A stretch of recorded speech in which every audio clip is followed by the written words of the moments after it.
साधक तीन बातें आरंभ से देखे कि हमारे जीवन में आ रही है कि नहीं। पहली बात, भगवान पर पूर्ण श्रद्धा विश्वास। अनंत ब्रह्मांडों के स्वामी है, काल भी उनके अधीन है। डरना क्यों भाई? किस बात का डर लगना? अगर डर है, भय है, तो अभी श्रद्धा विश्वास स्वामी में नहीं। अगर हमें हृदय में कष्ट अपना प्रभाव पहुंचाना चाहता है, तो जैसे कोई ठंडी से बहुत कांप रहा हो और माता दौड़ कर आवे, अपने हृदय से लगा के अपने शरीर का ताप देकर उसकी ठंड को दूर कर दे, ऐसे प्रिया जी करती है, ऐसे प्रियालाल करते हैं। ये कहा कहो बड़ भाग, नित नित रति हरिवंश हित, नित बरधत अनुराग, यह जो कृपा हरिवंश। ये अपनो भाग आपन मुख, कहा तुझ श्री हरिवंश बल, हरिवंश भरोसे भय निडर, नित गर्जत हरिवंश। देखा है कष्टों की बौछार है, ऐसे जैसे ऊपर से वर्षा हो रही है, भगवान शेष फणों का छत्र, संवर्तक मेघ प्रलयंकारी वर्ष रहे, गिरिराज जी का छत्र। ऐसे भक्त को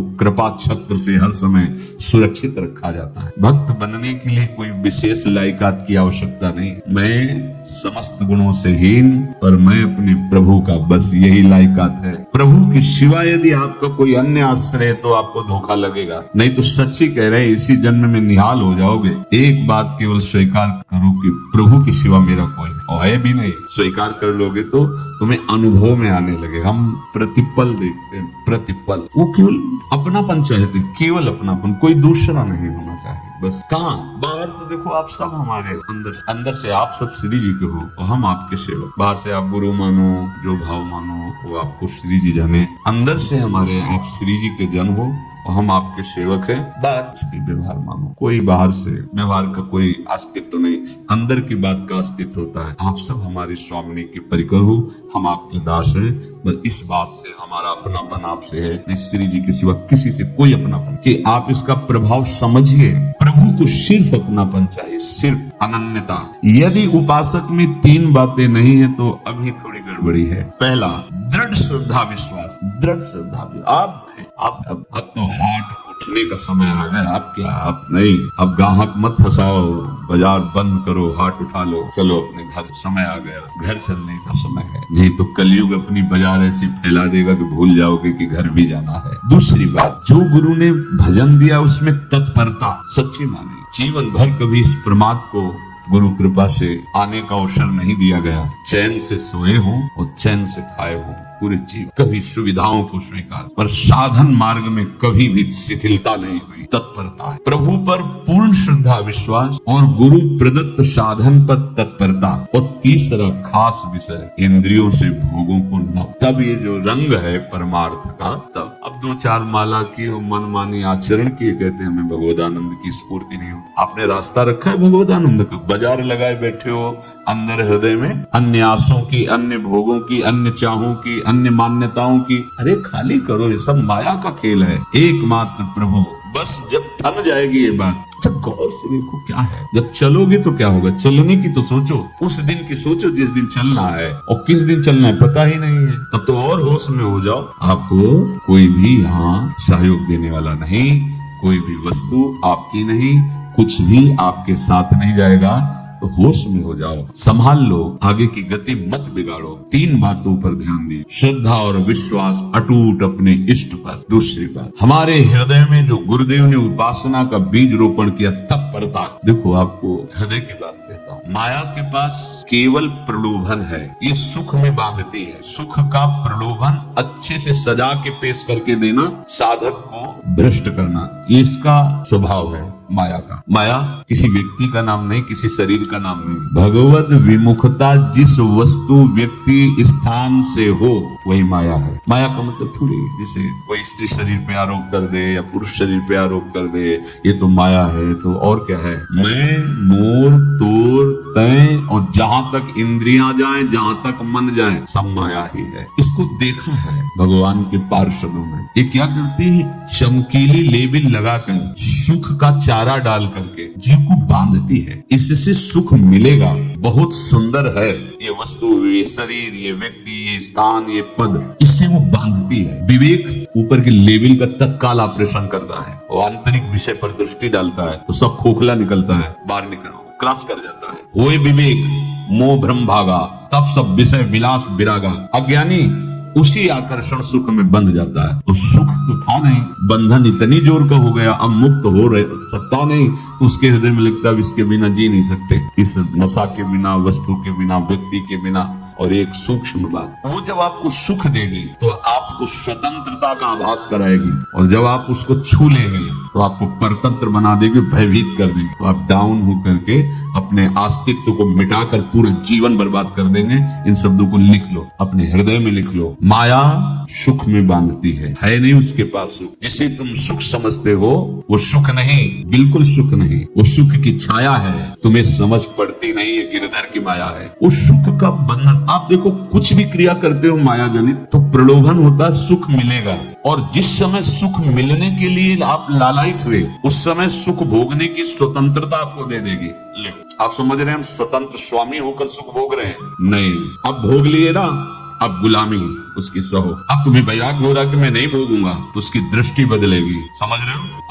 अब आप अपने आप को पूरे शरणागत कर दिए, हर तरह से तुम्हें बांध करके भगवत विमुख करके नष्ट कर देगी। ये बात अच्छे से समझ लो, अच्छे से। इस सुख का प्रलोभन देकर बांधती सुख है नहीं, क्योंकि आप उपासक हो। जब सुख में उतरोगे तो कितने दिन फिर आपको घृणा होगी कि अरे धिक्कार हमारे जीवन, फिर लौटने का चांस नहीं रहेगा। ध्यान से सुन लो, लौटने का चांस नहीं देगी माया। तुम्हारी ऐसी आंतरिक कमजोरी हो जाएगी, ऐसी वृत्तियां कमजोर हो जाएंगी कि तुम उस माया के इशारे पर नाचोगे, उसके विपरीत तुम बोलने की भी ताकत नहीं रख सकते। मान लीजिए, विषय चुगा जिन चुगे, कछुक चुगत सुख होए, फिर जो फांसी ऐसी लगे तेसम दुख न को, ये अनुभवी महापुरुष रसिक शेखर श्री ध्रुवदास जी महाराज कह रहे हैं। तो तीसरी बात का संयतेंद्रिय, दृढ़ श्रद्धा विश्वास भगवान पर, गुरु प्रदत्त प्रबल साधना में तत्परता, और इंद्रियों की गुलामी कभी स्वीकार न करना। जीवन में ध्यान रखा जाए, केवल प्राण पोषण शरीर के निर्वाह के लिए जो निरपेक्ष भाव से मिले उसे स्वीकार करो, अन्यथा ये प्रलोभन सुख का देकर माया तुम्हें बांध लेगी और फिर तुम्हें अधीन कर लेगी। कितने ऐसे मार्ग में उत्साहित होकर चलते हैं, पर गुरु कृपा पात्र न होने के कारण, चतुर खिलाड़ी न होने के कारण वो प्रलोभन में फंस जाते हो। फंस गए तो फिर मछली का कांटा जानते हो, ऐसे अब वो चाहे जितना हिले डुले वो कांटा नहीं निकल सकता, अब तो उसको मरना ही पड़ेगा। ये जन्म बर्बाद न हो, आप सबसे प्रार्थना है। बहुत ही अपने घर की जैसी बात होती है। इसका कार्य है माया का सुख में बांधना, सुख के प्रलोभन से, और आपको सुख भोगने के लिए स्वतंत्रता देना। आप उस स्वतंत्रता से सुख भोगे कि न जाने कितने जन्मों की परतंत्रता तुमने स्वीकार कर ली। अगर इस रहस्य को जान जाओगे तो डरोगे। ये डरे डर बिहारी वंश गीत। श्वास जैसे मनुष्य स्वाभाविक लेता है, खाते पीते सोते चलते उठते बैठते बात करते हंसते, सब अवस्थाओं में आप श्वास नहीं लेते, स्वाभाविक आ जा रही है। ऐसे ही श्वास प्रश्वास अपने आराध्य देव के स्मरण का अभ्यास बना लो। अभ्यास योग युक्त चेतसा नान्यगामिना। और जैसे तनिक भी श्वास रुकी तो घबराहट, बेचैनी, परेशानी आ जाती है, ऐसे ही श्वास प्रश्वास यदि नाम से खाली जाने लगे तो घबराहट, परेशानी, जलन पैदा होनी चाहिए। तब आप उपासक माने जाएंगे। क्या ऐसा हो रहा है? क्या हृदय की ऐसी स्थिति है तो धन्यवाद, नहीं है तो इसी की प्राप्त करने के लिए प्रियाजों ने हमें अपने मार्ग में घसीटा है, चाहे वो गृहस्थ हो चाहे वो विरक्त हो। यदि श्वास प्रश्वास में नाम न हुआ तो तुम्हें घबराहट होनी चाहिए। भूरी सखी जी कहते हैं कि मेरे जी में बड़ी घबराहट होती है, ऐसे वो जी घबरात। भूरी सखी जी कह रहे हैं श्वास नाम दो बिलक चलत है, इनको भेद न मोको भावे। मुझे बहुत घबराहट पैदा हो रही। प्रिया जो से कह रहे हैं कि श्वास प्रश्वास में नाम का क्रम नहीं बन पा रहा, टूट रहा है, मुझे ऐसा अच्छा नहीं लग रहा। आप कृपा करो प्रिया जी, श्वास ही नाम, नाम ही श्वासा, नाम श्वास को भेद मिटावे। प्रिया जी ऐसी कृपा कर, श्वास प्रश्वास आपका नाम चलता रहे। ये बात प्रवचन ना मान करके जीवन मान लीजिए। जैसे हमारी श्वास प्रश्वास उठते बैठते चलते फिरते खाते पीते स्वाभाविक चलती है, हम ऐसा अभ्यास नाम का करें कि ऐसे चले। जैसे हमारी श्वास प्रश्वास रुकने लगे तो घबराहट, बेचैनी, प्राण व्याकुल हो जाते हैं, ऐसे ही श्वास प्रश्वास में यदि नाम रुकने लगे तो तद स्मरणेन परम व्याकुल देव, घबराहट पैदा हो जाना चाहिए। नहीं होती, अभी बहुत दूर नगरी होती है। अब निहाल हो गए हो, तुम चिंता मत करो, आगे का जो दिव्यात्मक स्वरूप है वो आना प्रारंभ हो जाएगा। रोम रोम रग रग भूले तब कुछ स्वाद नाम को पावे।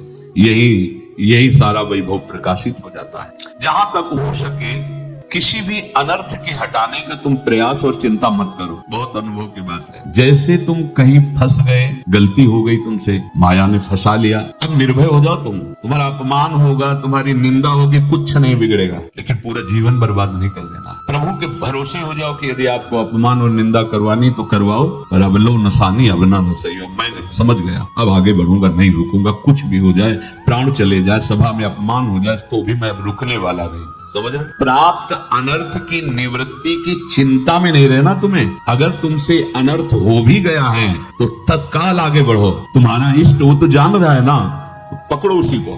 आप जान रहे थे मैं फिसल रहा था, आपने नहीं रोका ना, चल अब आपके ऊपर है। आप चाहे अपमान करवाओ, चाहे निंदा करवाओ, चाहे आप हमारा ये शरीर छोड़वा दो, अब मैं आपको छोड़ने वाला नहीं।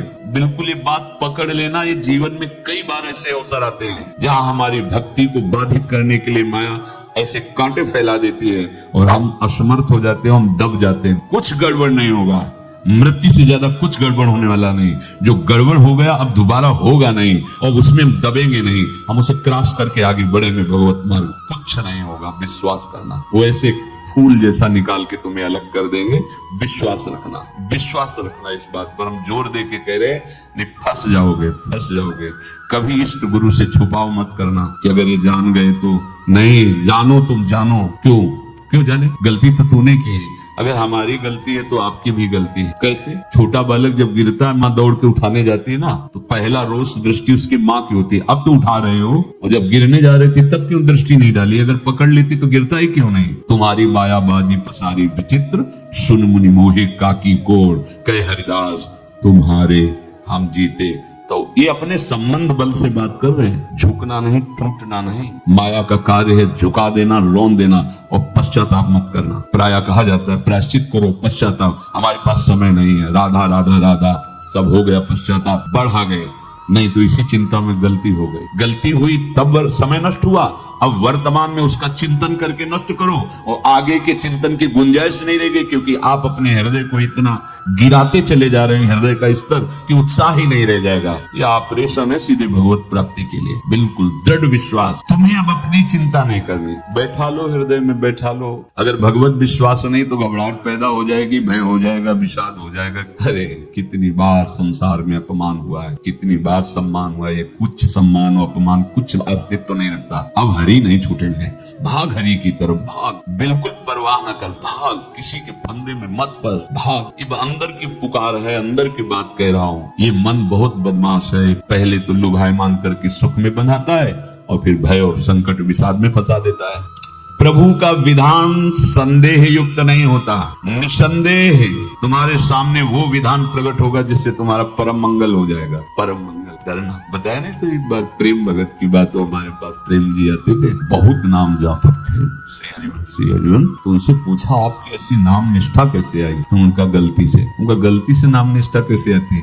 तो किसी पद के अधिकारी थे जिसमें किसी कानून के विरुद्ध उसमें दस्तखत कर देने से करोड़ों रुपया उनको प्राप्त होना था। तो रात्रि में ऑफिस में बुलवा के उन्होंने वो गलती कर दी, दस्तखत की, बड़े अधिकारी। और वो उनको पता नहीं था कि वो षड्यंत्र है, और पहले से कैमरा रख दिया गया था। पूरा वीडियो लेते देते, बातचीत करते, दस्तखत करते, सब प्रमाण। तो सुबह जो उनकी आरती उतारी गई समाज में, वो बस घर वाले भी उनसे कि जैसे पुत्र थे पत्नी के, पिताजी पापा आपसे ऐसी आशा थी, मार दिया हम सब लोगों को। कब हम लोगों ने धन की मांग की आपसे, आप इस अवस्था में ऐसा कर। तो घर से ये वचन, बाहर तो सब उपहास उनका। उन्होंने निश्चय किया रात्रि में आत्महत्या कर ले। कर्म बड़ा विचित्र होता है। पर वो वृंदावन पहले से आते थे और हरिवंश उपासकों से मिलते रहते थे। गुरुदेव भगवान से भी उनका परिचय था। गलती किसी से भी हो सकती, चूक है। यही तो है ना, कंचन कामिनी कीर्ति, कहीं भी लुभायमान। शायद उनके मन में लगा होगा कि दस्तखत कर लेंगे और मिल जाएगा, वृंदावन वास करेंगे, झंझट छूट जाएगी। कुछ न कुछ ऐसा आया होगा, क्योंकि वो अधार्मिक प्रवृत्ति के नहीं थे, पर क्रिया तो हो गई ना, और षड्यंत्र था वो। उन्होंने सोचा रात्रि में अब हम प्राण त्याग। तो धाम आना और रसिकों के संग के प्रभाव से एक दिव्यता प्रकट। उस सबके सामने सोने का नाटक करके लेट गए। तो परिवार वालों, नजर तो सबकी थी कि विकसित हैं, परिवार वालों को लगा सो गए। रात्रि जब सोए थोड़ा ऐसे तो वास्तविक नींद आ गई और स्वप्न में देखा कि कोई उनसे कह रहा, देखो तुम्हारे सिराने सेवक वाणी रखी है, इसको पकड़ो, मरने की जरूरत नहीं, सब ठीक। जगह तो सेवक वाणी सिराने रखी हुई थी। जैसे एक भक्त को तुलसी दल नामक ग्रंथ सिराने रखा, अरे अलौकिक शक्ति संपन्न भगवान और भगवान के पार्षद, बस सब बात हट गई और उनकी जिह्वा और उनके मन ने, जैसे ना मरने वाले को प्राण मिल जाए कि भाई प्राण रक्षा, ऐसा करो। श्री हरिवंश, श्री हरिवंश। हमारे रसिक समाज में जब वो आते थे उनका अच्छा सम्मान होता, तेजों में चेहरा हुए वृद्ध शरीर, श्री हरिवंश, श्री हरिवंश ऐसे चलता रहता, बात करते और श्री हरिवंश, श्री हरिवंश ऐसे नाम में रति देखी। देखो ना क्या हुआ, क्या हुआ, घटना क्या थी, दृश्य क्या था, जीवन बिल्कुल व्यर्थ हो क्या गया, लोक सम्माननीय जीवन बन गया, महात्मा बन गए और भगवत प्राप्त हो गए हैं, उनका शरीर छूट गया है। तो यहाँ कह रहे हैं कि तुम्हें किसी भी हेतु से अपनी चिंता नहीं अब करनी, प्रभु का विधान निसंदेह परम कल्याण में होता है, तुम्हें संदेह नहीं करना। कड़ुआ हो सकता है लेकिन अवसर तो मिल जाएगा श्री जी की तरफ भागने का। हम अपने को अच्छा साबित करने के लिए पूरा जीवन लगा दे, नहीं भाई, हम नीच आचरण वाले पर भागेंगे प्रभु की तरफ, लोक पावन करने वाले महात्मा बन जाओ। सतरति सतरति लोकांत, इसको बैठा लो, जीवन में काम आएगी, ये वस्तु काम आएगी, क्योंकि विपक्ष जोरदार है, माया कोई साधारण नहीं है। विश्वासी साधक का भगवान स्वयं जुम्मा ले लेते हैं, विश्वासी साधक का भगवान स्वयं। देखो अपने मन में तुम किसी प्रकार की चिंता न रख करके ये आज से विश्वास कर लो कि अब मेरे जीवन में जो होगा, मेरे प्रियाजू के द्वारा किया हुआ विधान परम सुखप्रद होगा, परम मंगलमय होगा। विश्वासी भक्त का जब ये स्वभाव निश्चय हो जाता है कि मेरे प्रभु जो करेंगे वो मंगल करेंगे, तो परिस्थिति बुरी दिखाई दे सकती है, परिस्थिति भयावह दिखाई दे सकती है कि अब तो सब गया ऐसा लगेगा, लेकिन वो बहुत बड़े के हाथ में नियंत्रित है परिस्थिति। देखते देखते उस परिस्थिति का परिणाम निश्चिंत, निःशोक और निर्भय कर देने वाला हो जाएगा। भयभीत मत हो। बहुत ही अमृतमय बातें हैं, अगर अपने साधन पथ पे हम इनको आदर्श मानकर चले तो बहुत जल्दी आनंद आ जाए। किसी भी अड़चन को तैयार रहो, ये काल क्षेत्र है, मृत्यु क्षेत्र है, कुछ भी कभी भी कहीं भी कैसे भी सबके संभर सकते हो। अभी यही खंबा टूट जाए, बिल्डिंग गिर जाए, सब मर जाओ, कहाँ जाओगे? जहाँ ऐसे सुन रहे हो ना, ऐसे निकुंज में चल। अब हमें किसी भी अड़चन से कोई भय नहीं, किसी भी अड़चन से भय नहीं। आप ये खिलवाड़ मत समझे, किसी भी अड़चन, कोई तुम्हें नहीं रोक सकता आप श्री जी से मिलने के लिए। ये आगंतुक भय एक स्वाभाविक होता है। जैसे पूज्य श्री मंगनानंद जी सरकार सेनपुर, बहुत उच्च कोटि के ब्रह्मलीन महापुरुष, तो एक चौकी पर ऐसे बैठे हुए थे और बहुत से ऐसे संतजन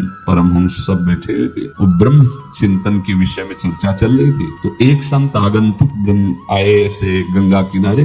उस समय स्वामी जी कह रहे थे मंगलानंद जी कि एक होता है विचार भय, वो संतों में कभी नहीं होता है, और एक होता है तात्कालिक भय, वो सबको व्याप्त हो जाता है। तो उन्होंने कहा कि स्वामी जी वैसे हम आपका आदर करते हैं, लेकिन इस बात पर हमारा मतलब मन नहीं बैठ पा रहा है कि जो ब्रह्म स्वरूप को जान गया उसको विचार भय तो होगा ही नहीं, लेकिन स्वाभाविक भय कैसा हो सकता है? तो सिद्ध पुरुष थे। उनका स्वामी जी बैठो, प्रसंग पूरा होने के बाद फिर आपका उत्तर हो जाएगा। ऐसी चौकी लगाई, बैठे, वो बैठे थे बट वृक्ष के नीचे। तो एक जैसे बाज है, गीद पक्षी है, उस समय तो वो संध्या का समय था, आके ऐसे जे भी बैठा तो खरबर खरबर वो डाल, तो महाराज चौकी के नीचे हो गए जो गंगा किनारे से आए थे ना। तो कहा स्वामी जी ये विचार भय है या स्वाभाविक भय है या आपको ब्रह्म चिंतन या ब्रह्म बोध नहीं? तो हंस दे, बोले उत्तर मिल गया। ये स्वाभाविक, जैसे अभी बंदर चीख दे तो सब घबरा जाओगे ना, विचार भय नहीं है, ये आगंतुक स्वाभाविक भय। भय विचार भय कि अब जो है ऐसा होगा, ऐसा हो सकता है, नहीं, वो वही प्रसंग चल रहा है। भगवान प्रमाण देते चले जा रहे हैं। देखो कोई भी भय,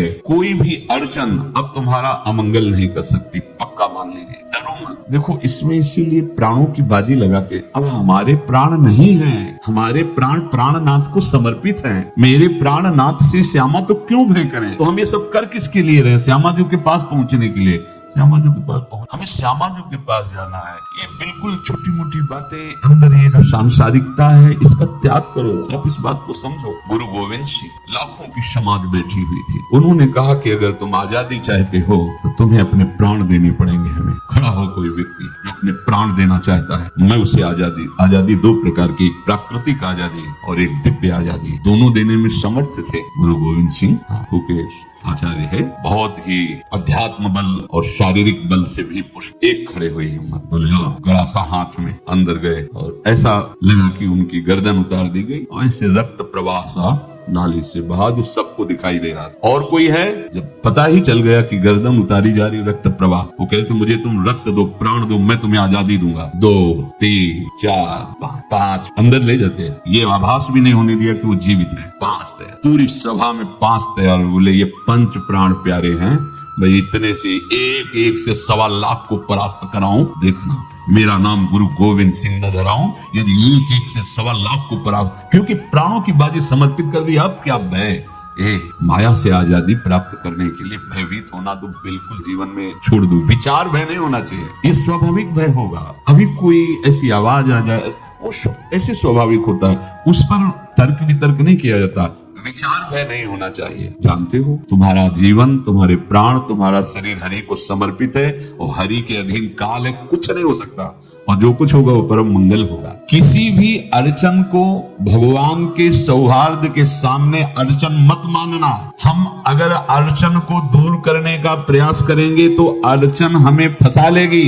अड़चन, और यदि भगवान पे विश्वास कर लिए तो वही अड़चन बन जाएगी, उपासना बन जाएगी। मान लीजिए बात, मान लीजिए आप लोग तो गृहस्थ में देखा होगा, हमने देखा है, बच्चा गिरा, रोने लगा, माँ उठाने आई, छाती से लगाया, वो माँ के थप्पड़ मार रहा है। यद्यपि वो कुछ जानता नहीं, पर भाव जब उसके देखे, बलिहार है, इस वात्सल्य की बलिहार है, ये माँ को मार के कह रहा है, थप्पड़ मार के, अब तू छाती से लगा रही, जब गिरा और चोट लगी तब तू कहाँ थी, क्यों ले उठाया?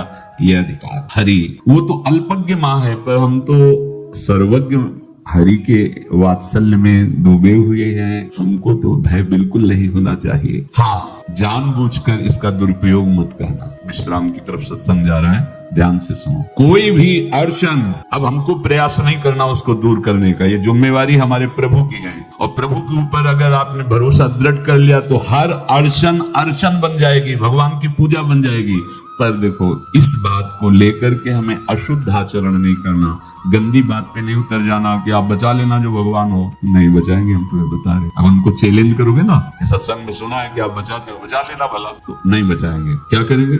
डबल पिटाई करवाएंगे तुम्हारी, क्योंकि सुन के भी तुम मनमानी कर रहे हो ना, और जब पिटोगे फिर रोगे तो फिर बचा लेंगे। ये लीला बिहारी गुरु हैं, बहुत करुणामय है, इनसे उल्टा मत खेलना, नहीं तो अगर ये उल्टा खेलने लगे तो तुम पहचान ही नहीं पाओगे। कह रहे हैं अपने आचरण को जानबूझकर अशुद्ध ना करो, तुम्हारी सारी बुराइयों की जिम्मेवारी हरि ले लेंगे। शब्द पर ध्यान दीजिए, जानबूझकर तुम अपनी बुराइयों का प्रयोग मत करो, तुम्हारे में जो बुराई है वो श्री हरि स्वयं स्वीकार कर लेंगे। वो ठीक है, जैसे आग में मल पड़े या चंदन या लोहा पड़े या लकड़ी, आग सबको अपना रूप दे देती है, ऐसे हर बुराई हरि में जाके परम सद्गुण बन जाती है। हम जितना अपने आप को अच्छा बनाने का प्रयास करेंगे, ये संसारियों की समझ में नहीं आएगा, परमार्थ के पथिकों के लिए बात है, और यही विश्राम हो जाएगा। हम अपने आप को जितना अच्छा और बड़ा बनाने की कोशिश करेंगे, उतना ही हमारा प्रयत्न हमको नीचा गिरा देगा। यदि हम अपने को भगवान के आश्रित कर करके उनके नाम का जप और उनकी आज्ञा पे चले तो इतने अच्छे बन जाओगे, बिस्तरे सब जग विमल कीरति साधु संगति नाटर, इतने महान बन जाओगे कि विश्व आत्मा भगवान जब हृदय से लगा लिए तो जा पर कृपा राम की होई, ता पर कृपा करे सब कोई। सुर नर मुनि प्रसन्नताओं पर सोई विजयी विनयी गुण सागर, तास सुजस त्रैलोक उजागर। इसलिए सत्संग का मनन करो और ये जीवन व्यर्थ ना जाने पावे। सावधान आप रहो, और निर्वाह हमारी लाडली जू करेंगी। और ये जन्म हम सबको लाडली जू की प्राप्ति के लिए मिला है, और पक्का विश्वास करो लाडली जू हमें मिलेंगी, पक्का विश्वास करो, इस पे संशय मत रखना। हम किसी साधन बल से नहीं कह रहे कि तुम्हें लाडली जू मिलेंगी, लाडली जू मिलेंगी उनकी कृपा से, उनके दुलार से, उनके आकर्षण से। अब हमारा निश्चय हो गया है कि लाडली जू में, बोले आपका, हम हमारा मतलब सबका। ये जितने आप सब बैठे हो, आपको पता नहीं आपके कितने भाग्य प्रकाशित हो रहे हैं लाडली जू की कृपा से। अगर पता चल जाएगा तो अहंकार आ जाएगा। धैर्य पूर्वक सत्संग का मनन करो और उसे अपने आचरण में उतारो। शेष चर्चा। अगर आपको यह वीडियो अच्छी लगी है तो वीडियो को लाइक करें, कमेंट करें और चैनल को सब्सक्राइब जरूर करें। और मैं आपको मिलता हूँ कल एक और नए वीडियो के साथ। राधे राधे।